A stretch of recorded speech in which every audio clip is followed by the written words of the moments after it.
Okay, so welcome back. We're at the same point we left it at the last video. We're cruising at 19,000 feet. And yep, nothing's changed. I've carried on the flight since the last video, so it's the same flight, same time. As you can see, that line there is a top of descent. Now, when we reach the top of descent, the autopilot will begin the descent preparation checklist. When that happens, I will change the altitude to 5,000 feet. I'm not going to change it yet because the pilot will then kick in the descent preparation checklist and turn the seatbelt signs on. I want to give the passengers time to use the toilet and stretch their legs and whatever they want to do. So once again, when we reach that top of descent line, obviously it's a bit of a way off yet, you can't see it at range 20, but when we do reach the top of descent, and when the pilot begins the descent preparation checklist, yeah, 5,000 feet, we'll change the altitude to 5,000, and then we shall, once we get nearer to the top of descent, we'll actually click the button, but I'll show you that at the time. So as you can see now, the top of descent, so that's a white line appearing in the top of our second screen on our radar view. The top of descent's just appearing now. And as soon as the pilot begins the descent preparation checklist, that's when you'll see me change the altitude to 5,000.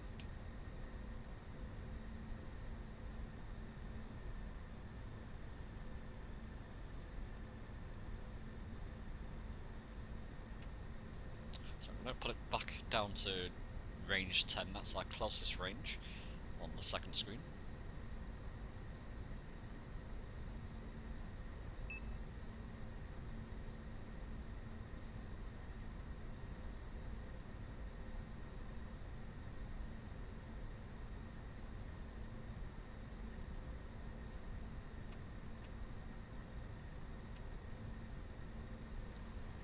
I was going to talk about something here, but I'll wait till we get closer to the airport.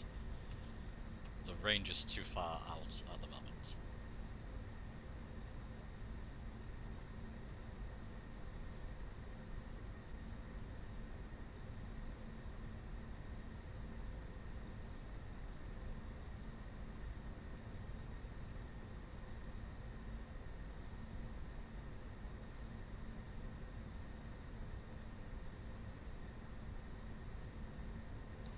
Descent preparation checklist.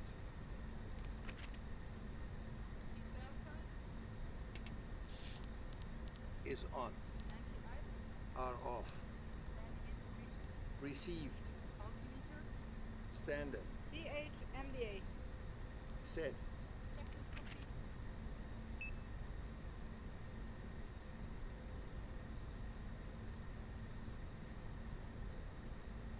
So as you just saw, the pilots did this descent preparation checklist. I've changed the alt to 5,000. I've not left clicked the alt button yet, the altitude button yet. Just wait until that top of descent gets a little bit nearer, then you'll see me left click it and then we'll start to descend. So it's important, when you change the alt, don't left click it until you're ready to descend. Initiating There we go, we're descent. descending now. FMA check. Radar tilt. Sub below.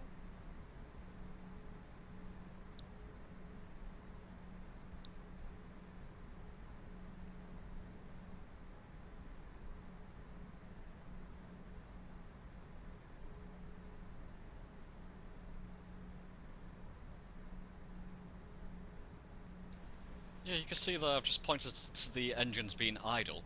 What would be better if the autopilot would slow down first and then descend? Instead it tries to slow down and descend at the same time, which means it has to idle the engines in order to slow down and descend. If I'm flying this myself, which I will be in the future, doing the descents myself and I'll be trying to do everything myself the more and more I get used to this aircraft. But the best idea is to slow down first and then descend. But the autopilot tends to do two things, both those things at the same time.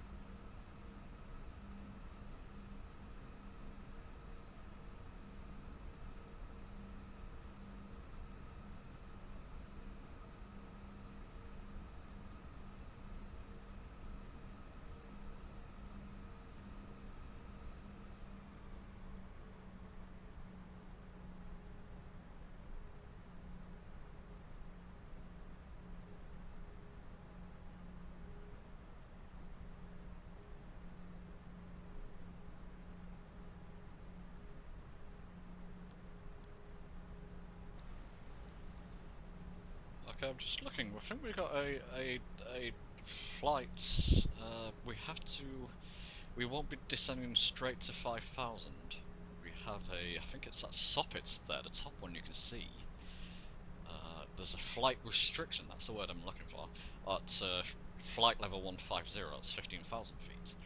So I don't think we'll be going straight down to 5,000 feet. We shall see in a moment.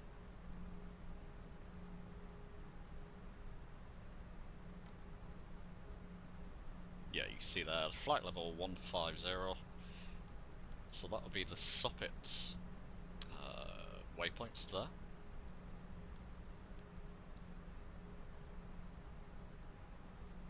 In fact, if you look at the second screen, you can see that we're just about to pass by soppit, so that flight restriction won't be lasting too long. In fact, we've just flown past soppit now. So off we go, descending again.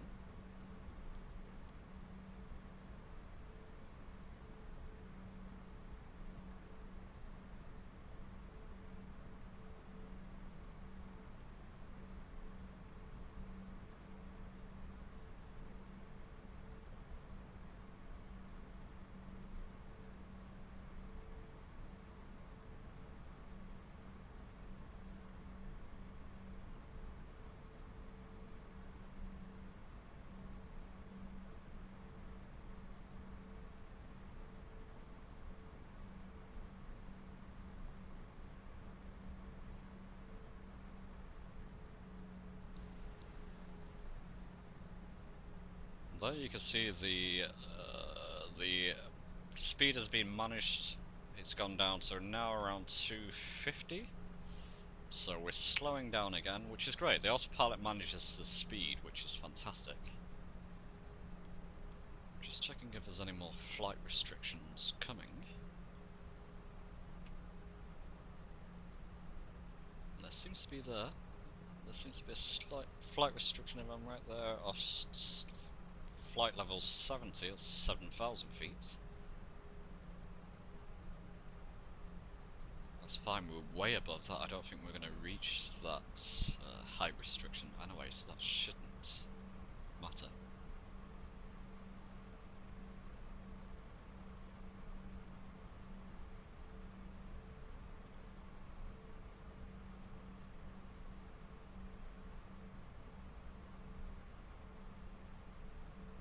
But we're slowly getting down to our descent. You can see that the ILS is active. I'm not sure which ILS that refers to, whether it's the airport. I've zoomed out the range now, so you can see where we need to go to. It's a bit cluttered. You can see roughly our airports. There's EGLL, so it's a bit of a way off still. I don't assume that's the ILS is that range. I'm pointing to the localizer there, just to say when the co-pilot will say localizer active or localizer alive, we need to click the localizer button. When she says the ILS is alive, we need to click that approach button, which is there. So that's the localizer button here. When she says localizer first, that's the one we click. When she says ILS, we'll click the approach, which is there. Sometimes she will actually say ILS captured before she says alive, which means, I'm not sure if that's a bug, but I still press the approach button anyway, and it seems to capture the ILS okay. So we'll see what happens. Hopefully she's going to do it in the right order. She should say localizer alive, and then localizer captured when we press the button, and ILS alive, and then ILS captured when we press the button. Sometimes she'll just say they're captured before we've actually captured them. But as long as we press the button and capture them ourselves, we should be fine. I'll show you that nearer when we get to our destination. It's a bit confusing, and this flight plan itself is actually not straightforward. The actual approach to the ILS, or to get down to the ILS, is actually quite tricky, and to capture it, it's quite difficult. I've failed a couple of times. I've also succeeded a couple of times as well, so let's hope this time we succeed in capturing the ILS and localize it. But we'll see.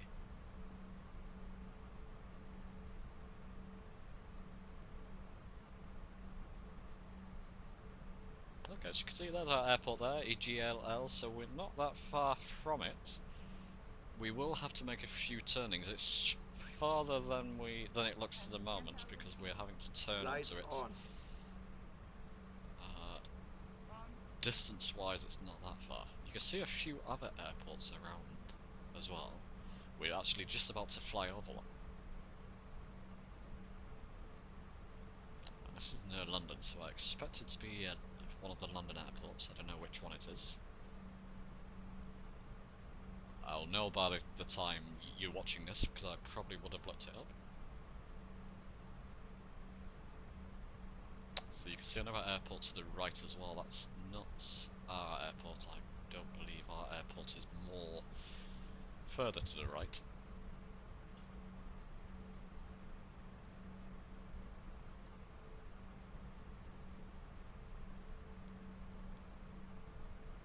In the distance though, you can just about see London come into view. It's going to obviously get more into view the closer we get, but you can see a couple of famous landmarks. My brother, he still lives near the Gherkin at the moment, so the Gherkin's this one here. My brother actually lives in Whitechapel, and it's 5-minute walk from the Gherkin, so basically you can see the Gherkin from outside his living room window. And it's one of my favourite sites, because I often just go for a quick 5-10 minute walk from his flat, and I'm straight down the road. You come to the Gherkin, which is fantastic. So I often walk around it. And the representation here in Flight Simulator is actually pretty good. It's a lot bigger in real life, well, obviously, but the representation of it in the game is actually pretty good. You can see London Bridge, or Tower Bridge, as it should be called, in the distance to the right of the Gherkin. There's a tower there. Is that the BT tower? I should know better. Anyway, you can see the London Eye there, Big Ben and Parliament. Is that Westminster? So you can see quite a few famous landmarks. Excuse me for my ignorance if I'm getting a couple of these landmarks wrong. I've lived in London for many years and I should Approach know them checklist. by now, but whether Flight Simulator puts them into the actual Checked. relative position they should be in, I'm not too sure. But yeah, it's pretty good. It's great to do this flight because it reminds me of my good old days in London. Checked. Error reference. Standard. Checklist complete.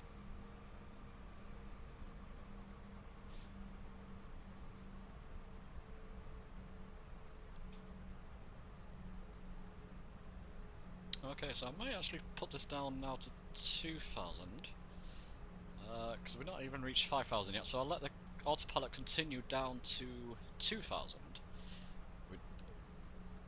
It's already set, so the autopilot will follow the 2,000. There's got another flight restriction coming up, it looks like at the moment, of 6,000, and that should be cleared soon. But we have to get down to around about 2,000 to capture the ILS, otherwise we're going to be too high, simply too high, and it won't capture the ILS on the runway. You'll see when we turn on to Heathrow, it's actually a very short approach leg. The last leg of the ILS approach is very, very short, so we have to get down in height to capture it.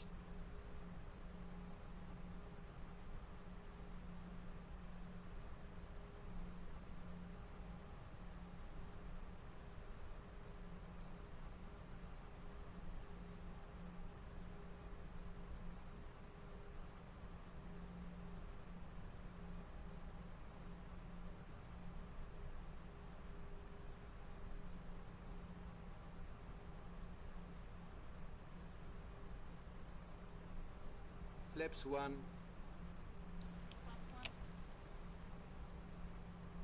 Okay, you can see the autopilot's managing the speed again. It's bringing the speed down once again.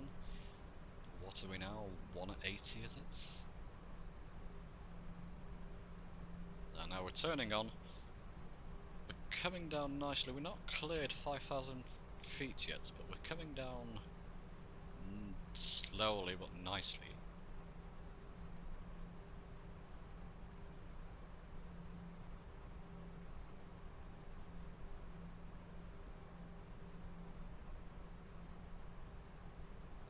As soon as she mentions the localizer, I shall press the localizer button. As you'll see, I'll left click the localizer button as soon as it's active, or if she says captured, which she shouldn't do yet.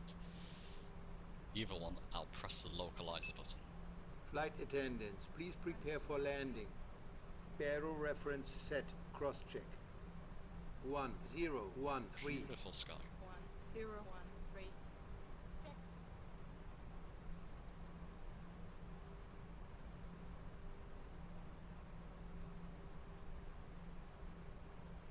Localizer alive. There you go. Localizer should be captured.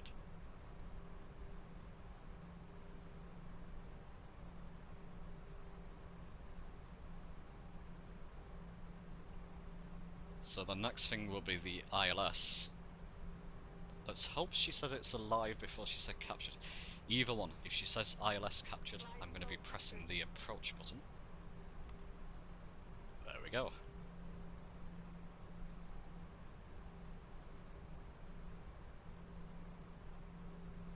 And that's Heathrow Airport, as you can see in the distance there, so that's what we have to line back up on.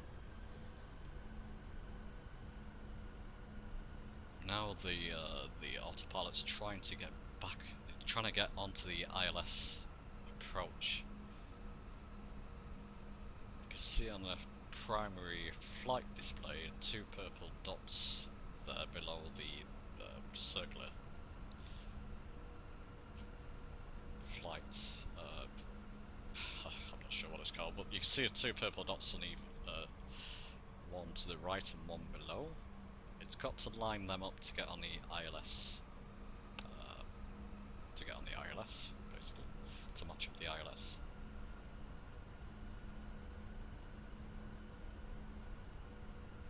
And it looks like it's doing it, so it looks like it's going okay.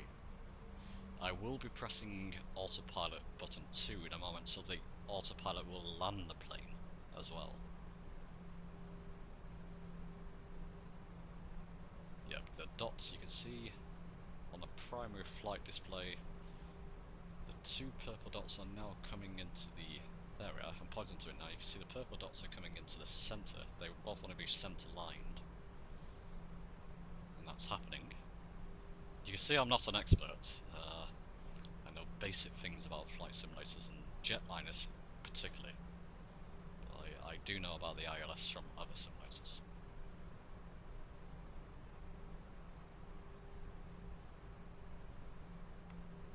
There you go, autopilot 2 selected. Flaps 2. Flaps 2.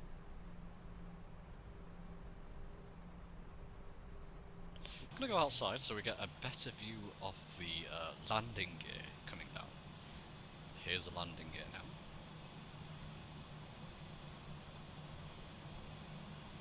It's a very classic view of the landing gear coming out.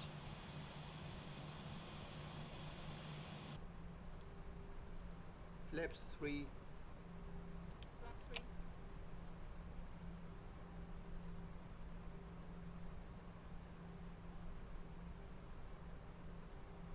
Flaps full.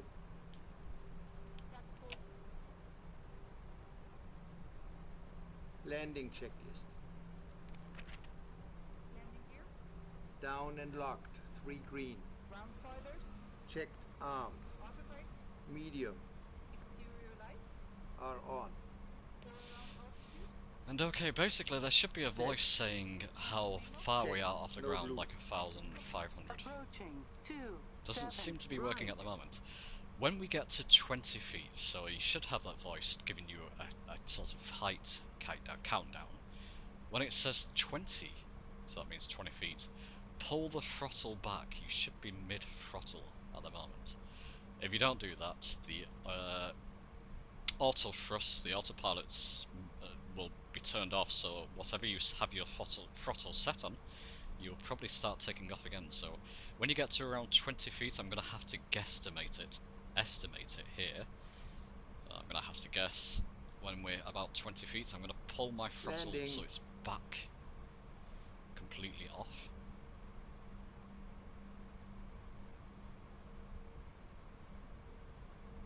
It's about there.